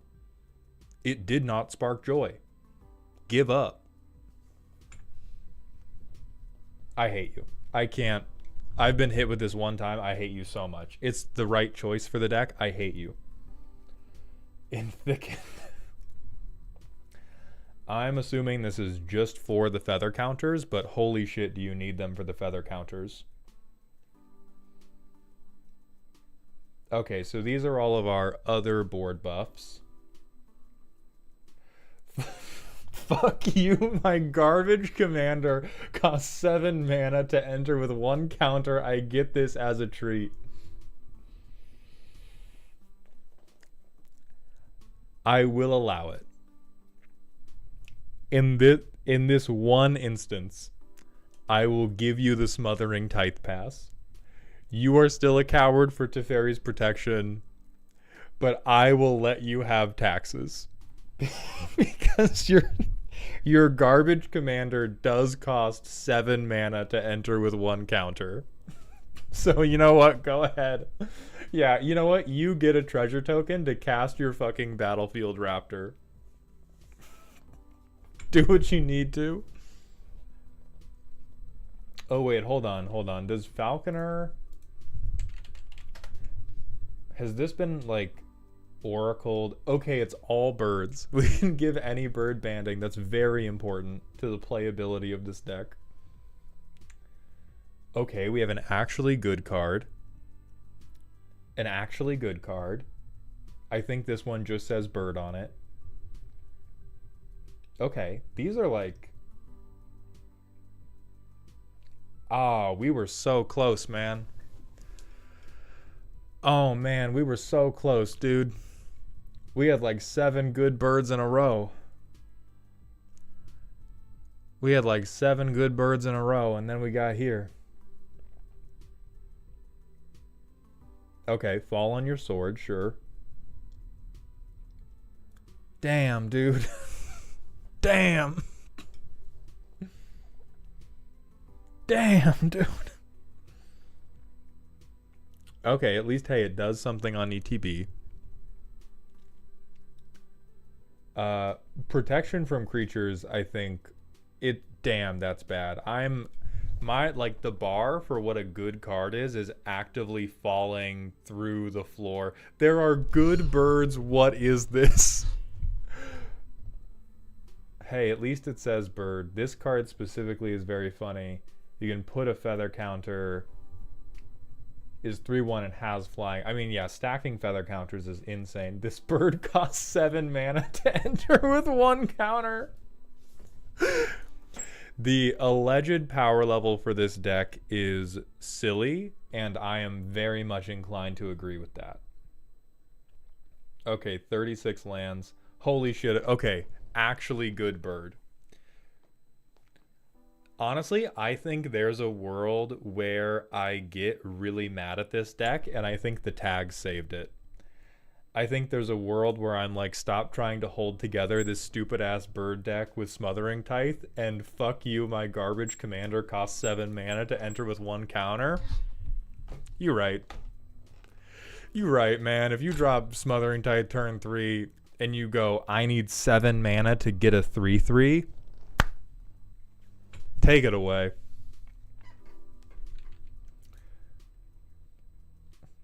Okay, and then we have all the Kindred card draw. There has to be better birds, dog. There is there like an O tag in Scryfall for the card is good? 303. Okay, straight up. Initiative's very good.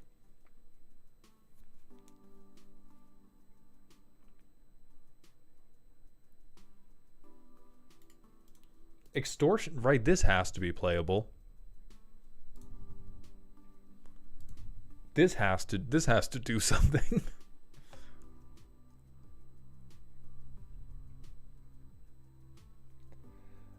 I doubt Arcanist's Owl is that good.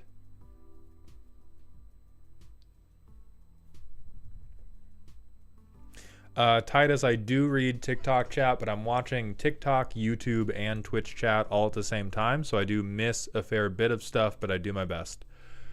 Cyborg, thank you for the Prime sub. I appreciate those Bezos bucks for the 3rd month in a row, my friend. Welcome back to the dog home.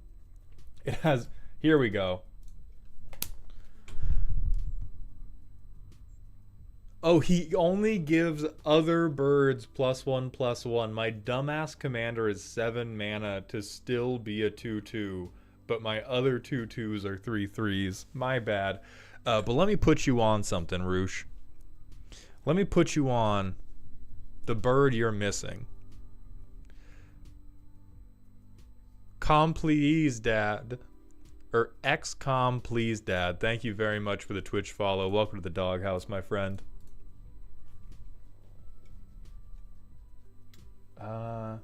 I was about to recommend this guy, and then I saw he was 7 mana. Wizards of the Coast fucking hates birds. Confirmed, somebody in Wizards of the Coast got shit on by a pigeon one time.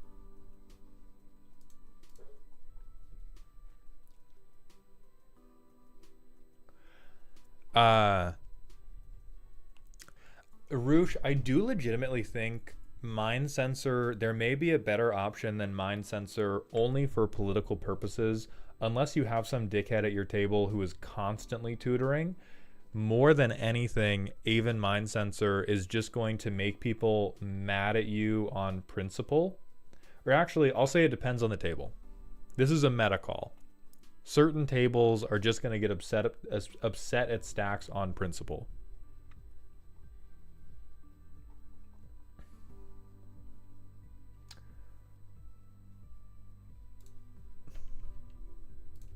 Dowsing Dagger is cracked in birds.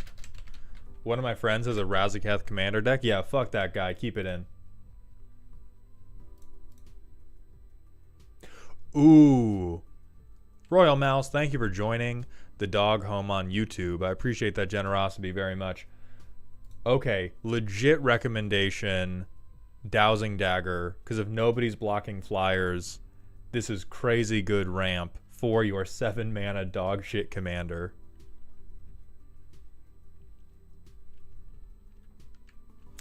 And then we had a call out for Dragon Stalker. Alright, who's trolling Mighty Roou? Mighty Roou is going through a hard time, you guys. Mighty Roou has a hard enough fucking life. We do not need recommendations for a 5 mana 3/3. The art does fuck, though. Roosh, what I would do is I would take this art and I would put it on a good bird like Aven Envoy. I said it's on level for the deck. That's cold.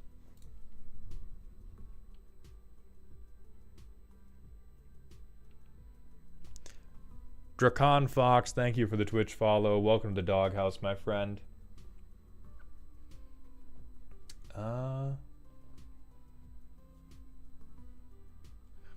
See, I don't think you can play this guy because he's going to trick people into thinking your deck is actually good, and then they're going to kill you.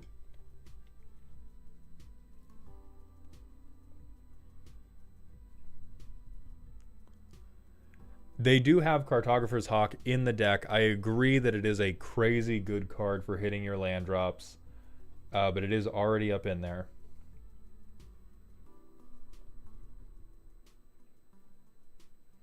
Ornithopter of Paradise, not a bird.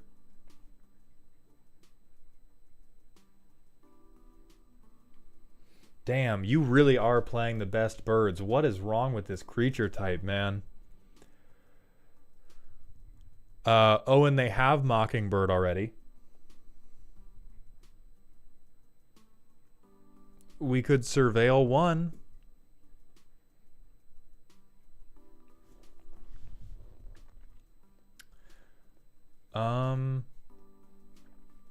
I mean, other birds having vigilance is not bad, but I also don't think it's that good. Or like, I don't think it turns a lot on, because we're probably not... This is, again, another... This bird is like too good, because if you play this, everyone's going to be like, oh fuck, they're playing a real deck, and then you die. Mavinda students.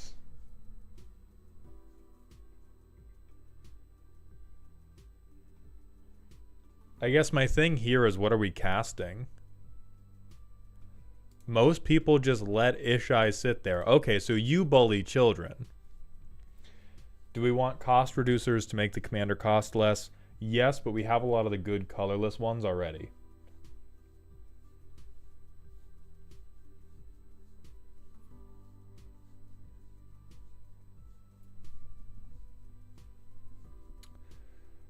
Are the eagles from Lord of the Rings any good? We'll probably find out as we as we scroll through every bird ever made.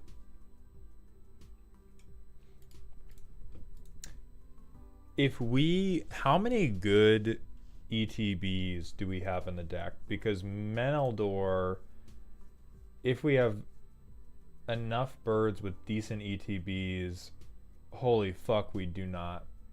Holy, my bad, my fault. Don't look at that. That's a playable strategy. Let's not distract you with those.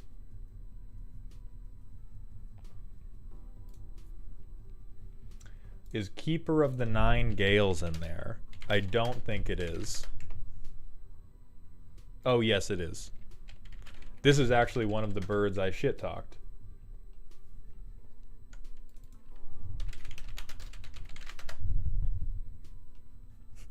Titus, are you saying card words? Everything I Google from you doesn't pull anything up. Gawk Smuggler, thank you for the Twitch follow. Welcome to the doghouse, my friend.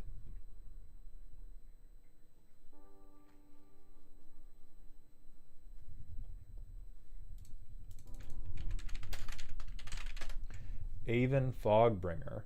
Oh, hell yeah. I'm just saying random stuff, hoping it's a card. Honestly, you tricked me. I typed all of those in, being like, yeah, that's probably a card. Should I be allowed Oracle of the Alpha as a treat? Only if you want to meet me in person, as I become your sleep paralysis demon and torture you in the nighttime. Please do not play Oracle of the Alpha. Shadow Walker, thank you for the 100-bit cheer. Wingmate Rock. It's a good top mid mana card.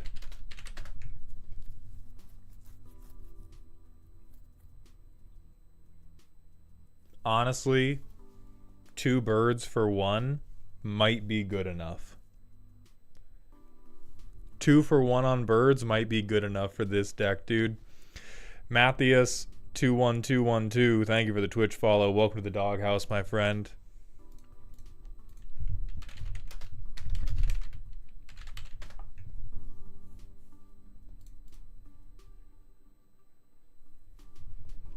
Did it just auto-correct me to some shit that doesn't exist? Do we have Soulcatcher's Airy? It would probably be under and thicken. Yeah, we have Soulcatcher's Airy.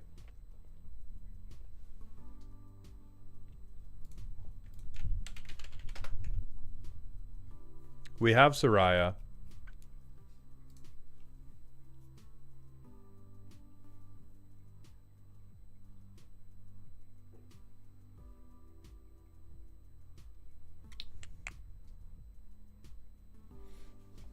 Hot dog hands, shut your damn mouth.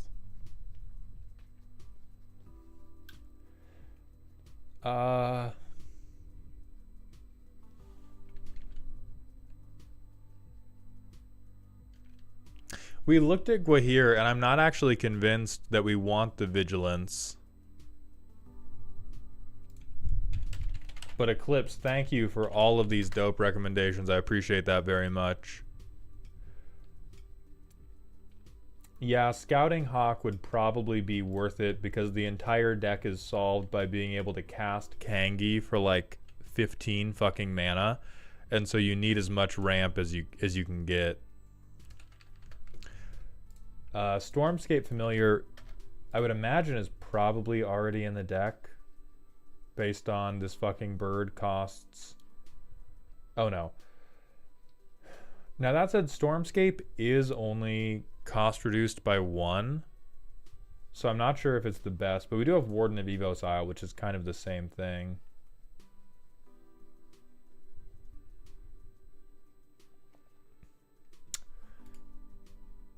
I would think about... Okay, does anybody kill your birds? Or do you have to chump block with any of your birds early? Because if you do, Tashar could be a good way to try to get them back later to build your board back up. If people just leave you the fuck alone, don't include them. Gaku8, thank you very much for the Twitch follow. Welcome to the doghouse, my friend. Alrun's Epiphany makes birds. I'm going to take your toenails back, Umbuka. I will repossess your toenails. You talk to me like that. Oh, Matthew, thank you so much, my friend. I appreciate that.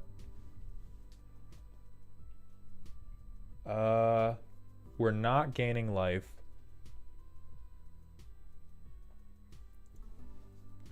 Damn, birds suck, dude. Damn, these birds are not good. Like, goddamn, are these birds not good. I've tested with a lot of these cards, trust me. I've been here for years. Let me do a playtest before we put it on the... Okay, 3 lands. Hey, that's enough. 3 lands and the Smothering Tithe we definitely deserve. Fucking bird, dude.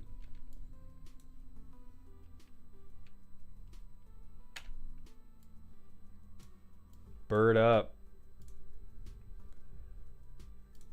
We're going to play with top revealed. Okay, we got Airborne Aid.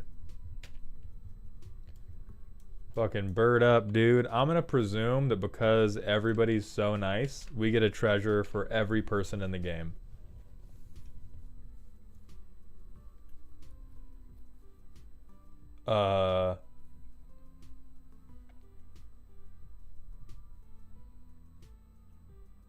Okay. Boom, boom.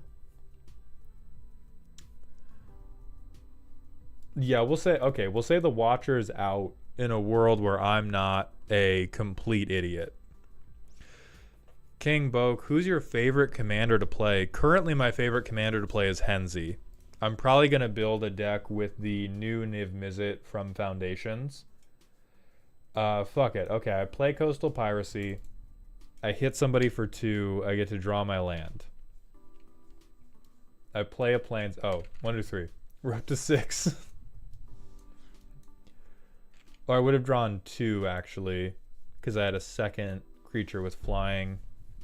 We have Sky Diamond. Fuck it, Shabazz.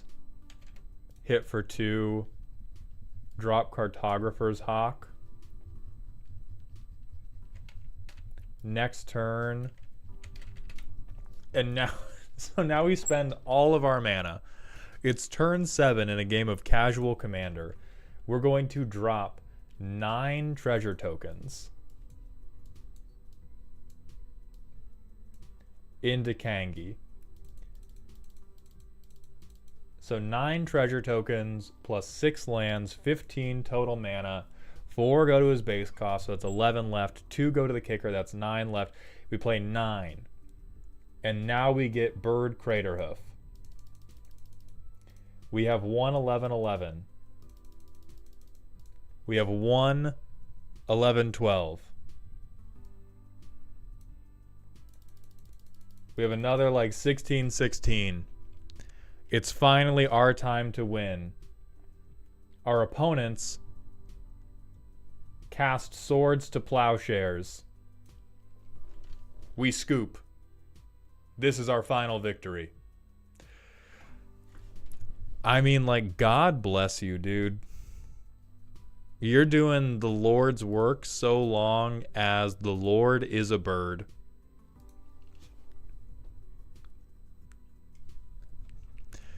This shit is tough, brother. Because we also don't have the Ozolith. So if they cast Lightning Bolt on our commander, we just lay down. We just lay the fuck down. I know it's expensive, but would Legion Loyalty be any good?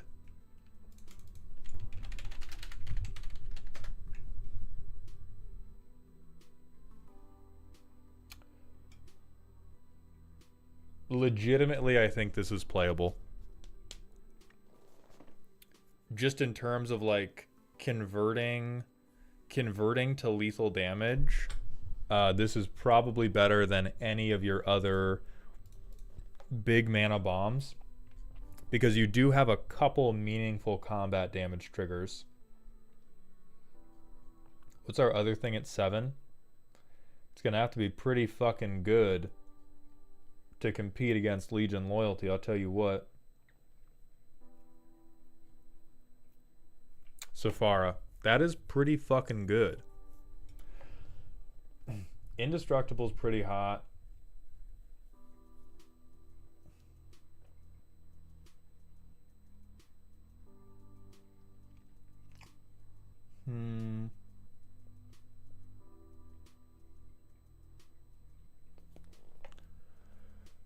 Oh. Me personally, I would probably cut a Chroma's Will. I think they're both meant to be finishers, and I think that Legion Loyalty works better as a, like, end the game spell.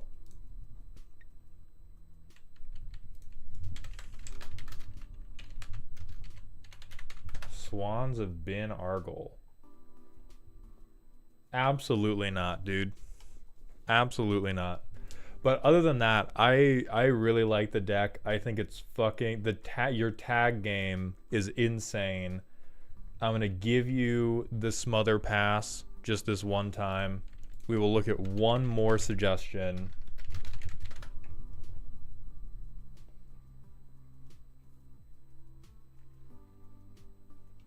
Could also be playable, but is pretty expensive. That said, the whole deck is pretty expensive. But I would consider Crookclaw Elder for sure. But you may have done so already. And let's put you on the list.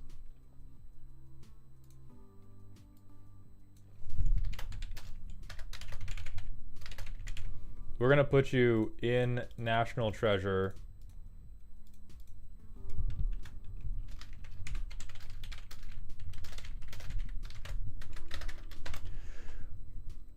You're gonna get it. Just let him cook, bro. Pass. And I think there, because I can feel my throat going with every additional word. Emperor Nut, thank you very much for the Twitch follow. Welcome to the doghouse, my friend. We are gonna end there and raid somebody. To the 4 people that still needed to go, I am very sorry. We will get you rescheduled when I'm on the other side of some very warm tea and like a million different lozenges. So I'll reach out both on Discord and on email to make sure we can get that stuff done. But I have too much stuff coming up to, kill my throat tonight. So let's see if any of our friends are live. The raid message is for sure going to be Bird Up.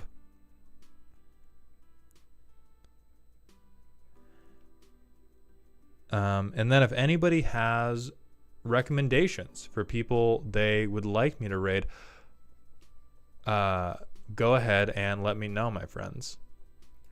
Gotta protect the Glizzy Gobbler.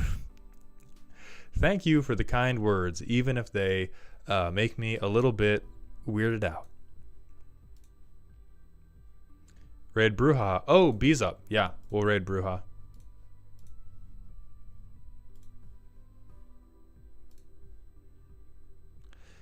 They're on their starting soon screen, so make sure you hit them with the bird up and ask them, why aren't they live? Are they just lazy? Titus, thank you very much. Ray, thank you. I'm glad that I can give you both some entertainment. To everybody on TikTok and YouTube, that's going to be the end of tonight's stream, so thank you for watching, and please remember to stay toxic.